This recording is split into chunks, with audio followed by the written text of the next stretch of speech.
précédente vidéo, le docteur Philippe Gautret a présenté le service de vaccination et de médecine des voyageurs. Dans ce service, médecins et infirmières ont des rôles et des missions bien spécifiques. Penchons-nous aujourd'hui sur l'activité médicale et découvrons, grâce au docteur Catherine Gaillard, en quoi elle consiste. Donc dans le service des vaccinations internationales, de médecine des voyages, le rôle du médecin, c'est de consulter et puis de superviser le centre antirabique et de superviser les infirmières, puisqu'on a un protocole de coopération avec les infirmières et elles sont habilitées à faire des consultations pour des voyageurs qui n'ont pas de problème de santé majeur, tout sous la supervision d'un médecin. Et moi, je reçois plus particulièrement les gens qui ont des problèmes de santé et les gens qui sont immunodéprimés.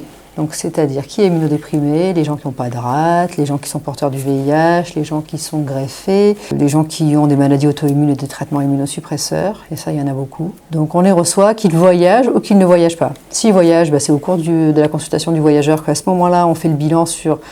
On sort un petit peu du voyage, on élargit un peu notre regard et on regarde si le reste des vaccins recommandés pour ces pathologies-là sont à jour.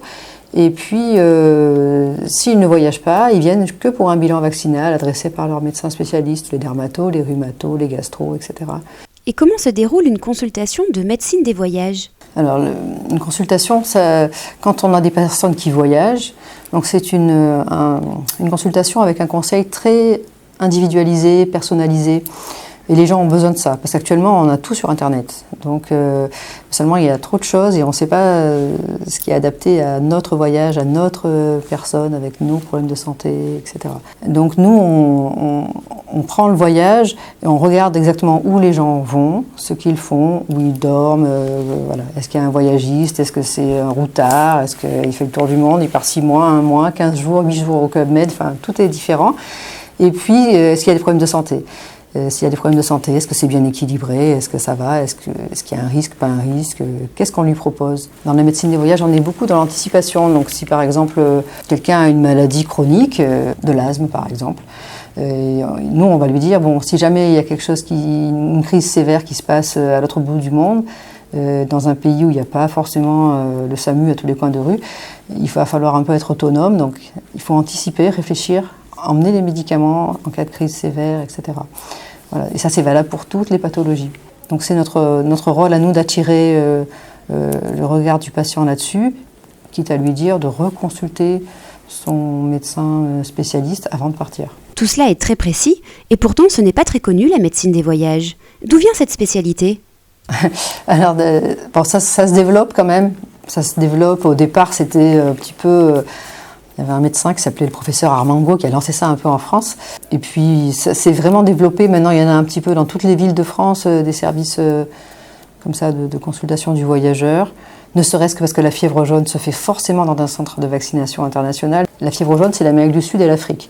Donc tous ces gens-là vont forcément arriver dans un centre. Alors soit on fait que de la vaccination, on ne cherche pas à comprendre, soit on fait comme nous, on fait de la consultation. Alors pas tout le monde passe par chez nous, ça c'est vrai. Voilà. Mais bon, c'est vrai que la fièvre jaune, de toute façon, n'étant faite que dans les centres de vaccination agréés, va ramener tous ces gens-là. Après, il y a toute l'Asie qui est hors fièvre jaune.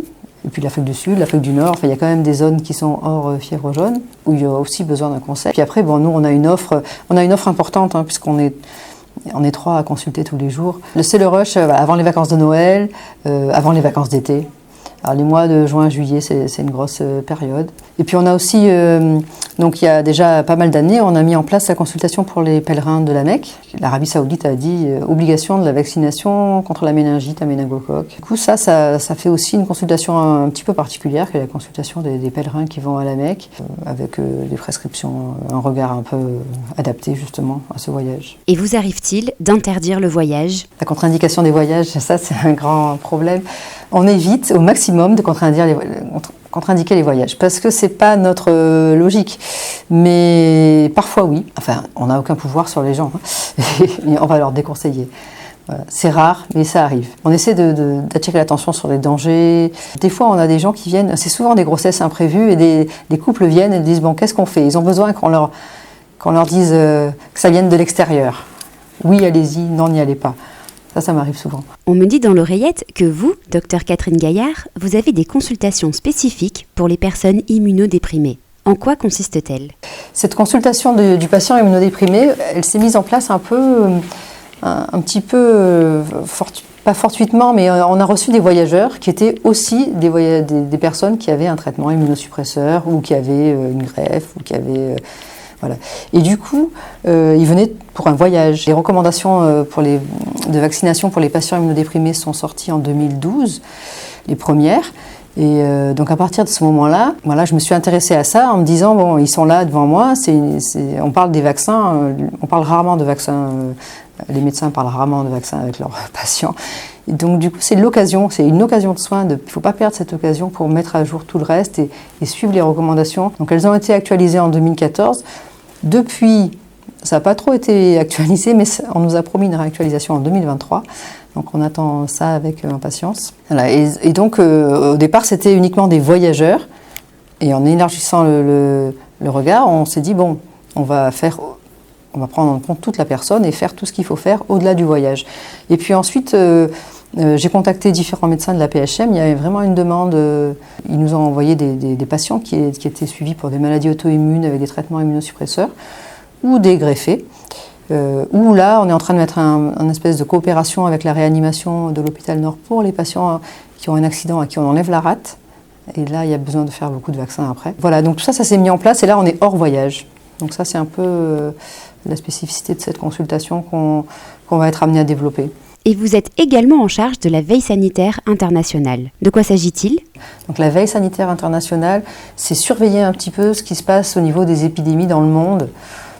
Pour pouvoir le répercuter sur nos conseils lors des consultations ou tout simplement pour faire de l'information. On a un petit réseau de médecins généralistes et sur cette liste de diffusion, tous les mois, j'écris une lettre qui s'appelle Veille sanitaire internationale et on l'envoie à ce réseau de médecins pour qu'ils adaptent leurs conseils eux aussi. Ces bulletins de veille sanitaire internationale sont diffusés sur le site internet de l'Institut Méditerranée Infection dans la rubrique Veille épidémiologique. Vous pouvez les consulter régulièrement en cliquant sur le bulletin qui vous intéresse et suivre ainsi toutes les actualités en matière d'épidémie à travers le monde. Il existe également un centre antirabique qui propose des consultations aux personnes exposées à un risque de transmission de la rage. Sachez qu'en France, le principal animal susceptible de transmettre cette maladie est la chauve-souris. Dans d'autres pays, les chiens sont également concernés. Dans notre prochain épisode, nous verrons en quoi consiste le rôle et les missions des infirmières. À très bientôt!